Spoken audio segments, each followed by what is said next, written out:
6 дугаар тест 26 дугаар бодлого. За эцэг нь 41 настай байхад том хүү 13 настай, охин нь 10 настай, бага хүү нь болохоор 6 настай байваа гэж. За хэдэн жилийн дараа эцгийн нас хүүхдүүдийн насны нийлбэртэй бол тэнцүү болох вэ гэж.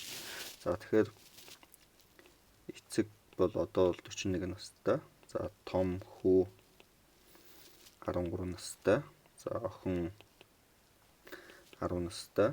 За бага хүү 6 настай гэж. За тэгэхээр бид нар бол олгож байгаа нэг жилээ бол Т гэд үзчихье. За тэгэх юм бол Т жилийн дараа бол А бол Т насаар нэмэгдэнэ. Том хүү бас адилхан бүгд бол яг вэ гэхээр Т насаар бол нэмэгдэх ёстой гэсэн.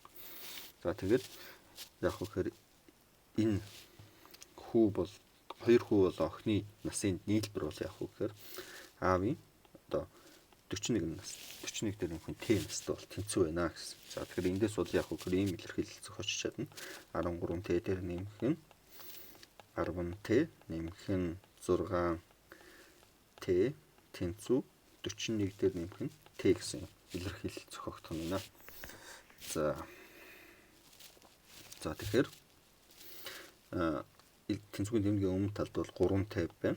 3 Т дээр нэмэх нь за 13 дээр 10-ыг нэмчихвэл 23 29 9 болно. За тэгээд тэнцвүүгийн тэмдгийн ард бол 41 дээр нэмэх нь Т байна. За тэнцвүүгийн тэмдгийн нэгтэл Т-гүүд ялгачвал 2 Т.